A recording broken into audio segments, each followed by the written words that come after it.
Syria burns and Libya teeters, civilians are bearing the brunt of another Arab world civil war. The rest of the planet largely indifferent to the plight of Yemen until two events in the past week. First, the weekend Saudi-led airstrike against a funeral wake in the capital that left 142 dead.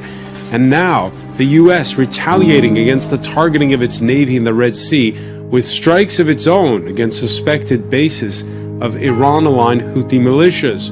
The Houthis and forces loyal to former President Saleh deny responsibility for the attacks, but the Pentagon is not buying it.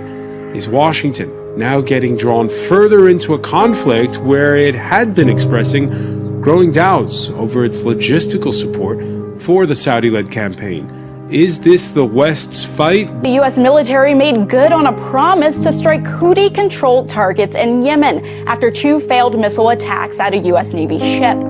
According to U.S. officials, the Tomahawk cruise missiles were fired at 3 coastal radar sites in Yemen in retaliation to the earlier attack on the USS Mason. Meantime, Iran has reportedly established a military presence off Yemen's coast by sending 2 of their warships. What we are seeing now is a sure but steady escalation of the Yemeni conflict. Iran has sent 2 warships to the Gulf of Aden, and that is according to the semi-official Tasnim news agency. This allows Iran now to establish a military presence in the waters off Yemen, the same waters where the US military launched cruise missile strikes on areas that are controlled by Iran-backed Houthi forces. Now, the United States has said that it was targeting Houthi-controlled radar sites. This is the first direct hit by the US forces in this conflict, and this is how Washington explained its actions. These limited self-defense strikes were conducted to protect our personnel, our ships, our freedom of navigation in this important maritime passageway. The United States will respond to any further threat to our ships and commercial traffic. This is an Iranian-linked group that is waging a proxy war against Saudi Arabian allies in Yemen.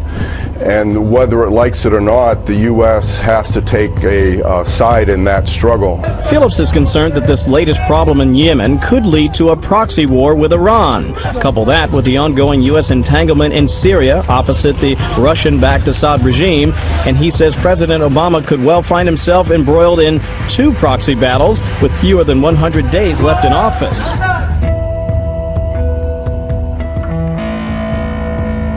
Russia has warned against supplying anti-aircraft missiles to terrorist groups in Syria. A foreign ministry spokeswoman said that any anti-Russia stance will elicit an appropriate response from Moscow. Warning comes amid reports that some regional countries may arm terrorists with ground-to-surface missiles. TAC-free militants in Syria have recently acknowledged that they received Grad missiles from their foreign backers. A rise in foreign support for terror groups comes as the Syrian army is advancing against them on several fronts.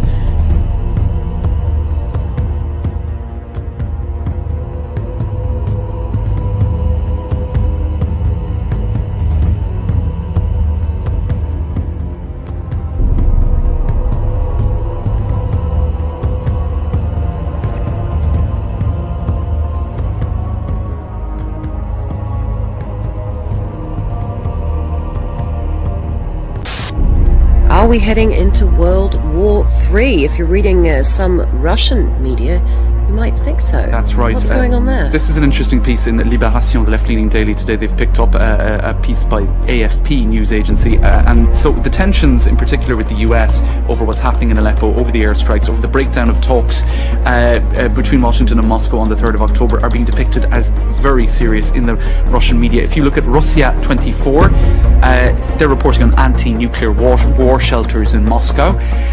Fontanka news website in St. Petersburg is talking about possible bread rationing in preparation for a future war, even though the authorities have explained that there is an attempt to stabilize the price of flour. Right? On the radio there is talk of civil defense exercises, building evacuations, fire drills. On the streets you're seeing graffiti of a patriotic nature by pro-Putin artists, a group called SET, S-E-T, depicting Russian bears handing out bulletproof vests. On the main state broadcaster on the Sunday evening primetime show, the presenter was talking about Russian anti-aircraft missiles beating American warplanes. Essentially, if you're in Russia and exposed to the media, as most people are, you think World War III is on the way.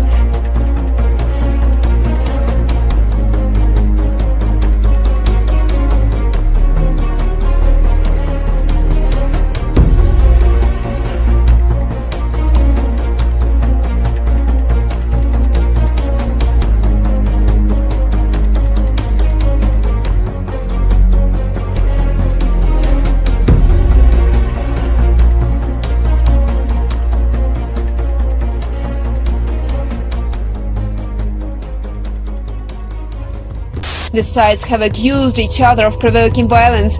Clashes near the port city of Mariupol were the most violent.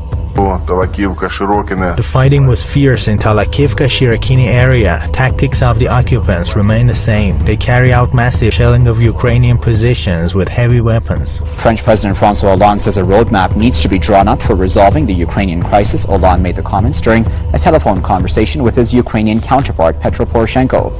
The French president also said the roadmap should lead to Ukraine gaining control over its borders with Russia. Leaders of France, Germany, Russia and Ukraine were scheduled to meet in Paris next week to discuss the Ukraine crisis. The summit, however, was called off after Russian President Vladimir Putin cancelled his trip. Putin made the decision after the French accused the Kremlin of war crime in Syria. Moscow says there's still a chance for the summit to be held as scheduled on October 19th. Ukrainian troops and pro-Russia militias are observing a fragile ceasefire in the east. Sporadic fighting has, however, put strain on the truce in the past few months. UNESCO has renewed a resolution criticizing Israel for restricting Muslim access to a holy site in East Jerusalem. The draft text repeatedly refers to the site, known to Jews as Temple Mount and Muslims as Al-Aqsa Compound, by its Muslim names, a move which has angered the Prime Minister, who says it amounts to a denial of Jewish history. The theatre of the absurd at UNESCO continues, and today the organisation adopted another delusional decision which says that the people of Israel have no connection to the Temple Mount. The motion put forward by Arab states was approved by 24 votes, 6 against and 26 abstentions. A Palestinian delegate defended the cultural body's decision. Israel pretends that in this decision Palestinians and the Arab group denies the historic importance of the old city of Jerusalem to the Jewish people.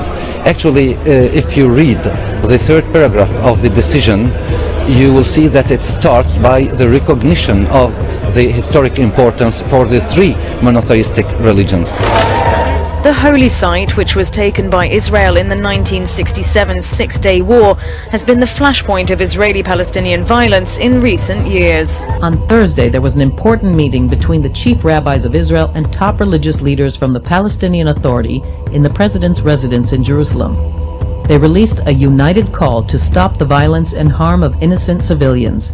This meeting included the highest levels of religious leaders of the two sides ever convened. There is a growing link between criminals and terrorism in Britain. A new British report says an increasing number of criminals are joining ISIS and, quote, creating a gangster jihad. The report from the King's College London says nearly 60% of European jihadists studied by researchers had been in jail previously. The center's director says former criminals are a perfect fit for recruitment from ISIS. The researchers say ISIS offers criminals a chance at redemption without having to change their behavior. Satanists are asking Boston City Council to allow them to have the invocation that kicks off at City Hall meetings. The Boston Globe reports a chapter of the Satanic Temple told the council president it would be a breach of the First Amendment for them to turn down the request. They stated that those who normally give the opening prayer are overwhelmingly Christian. Other Satanic Temple chapters have made similar requests in other cities. More breaking news now from Boston, where 2 police officers are in extremely critical condition after being shot. We got shots fired. I need every officer available. We have 2 or 3 officers inside the building. There have been shots fired. The resident inside a Gladstone Street home in East Boston called 911 to say his roommate, a gunman, had threatened him with the knife. 2 officers entered the house and are critically wounded. Richard Santolo and Matt Morris are shot multiple times. A cavalry of officers rush in spite of heavy gunfire. The tactical teams were there in short order. They got there very quickly. In fact, they were inside engaged in the operation. This was a ferocious firefight. As far as I could tell, I walked the scene, I saw the ballistics evidence, I saw the blood, massive amounts of blood. Police believe the roommates had a domestic dispute partly about the thermostat. It was a tactical rifle, shotgun type instrument, and he had a ballistic vest on. Countless cops came to help, evidence of the glue among the brothers in blue. This is dangerous work, so I want to commend the men and women of the Boston Police Department. Any call they get in any particular day could turn into that. And I don't think anyone could have anticipated how quickly this incident went violent.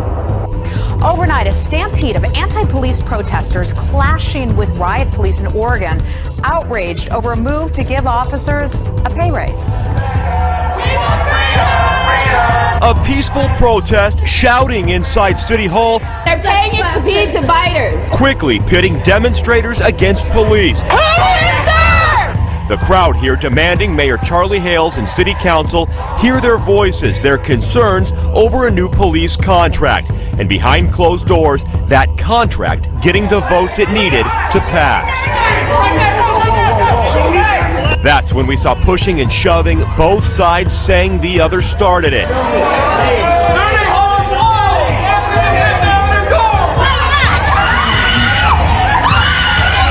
And outside, police in riot gear using pepper spray. At this point, it was people turning their attention to the street, blocking buses and MAX trains. Don't shoot! Officers then moving in. In all, 10 people arrested. Our cameras catching 2 of those. I support Black Lives Matter. I don't support what they're doing here. Hours after this began, one of the organizers, Greg McKelvey, asking everyone to head home. I think we saw the most anti-democratic thing that we've seen from Portland City Hall. He's now taking aim at the commissioners who voted yes on that contract, saying it's time they be recalled. We've been covering this now for more than 24 hours. What do you want people watching to know? What do you want people to take away from what we saw? I want people to know that we were peaceful. Also, I've been hearing things about it was us throwing stuff that got the police to respond. Now, we were in there completely peaceful. So what's next? Well, McKelvey tells me there's something massive planned for Friday. He wouldn't go into much detail other than to say it involves the commissioners, but that would not be happening here at City Hall. In the meantime, police are anticipating that and reviewing what happened tonight. A bomb threat at Legoland hours ago caused that park to shut down for the entire day. It also sent police combing through every inch of the park. Fernando Varua and his family are visiting from Venezuela, and eating lunch at Perkins was not on their agenda. But it's where they ended up after a bomb threat forced them out of Legoland and their hotel. We asked why. They said, we cannot tell you right now. Please proceed to the parking lot. They took some cell phone video along the way as people were scrambling to leave. People like Chris Johnson and her grandchildren. They're here from Deltona. At the hotel, they said, it was okay. We could go up to our room. We went up to our room, and about 5 minutes later, they're pounding on our door saying, you have to evacuate. You have to evacuate. We now know someone left a note at the park claiming there was a bomb. And late today, the park's general manager, Adrian Jones, told me they don't believe this threat is real. At this time, we believe this is a hoax, but we take all threats seriously. And with that, they will stay closed the rest of the day. Park goers not happy, but very glad that park officials moved quickly to keep them safe. They say it's the first time it's ever happened. Things happen.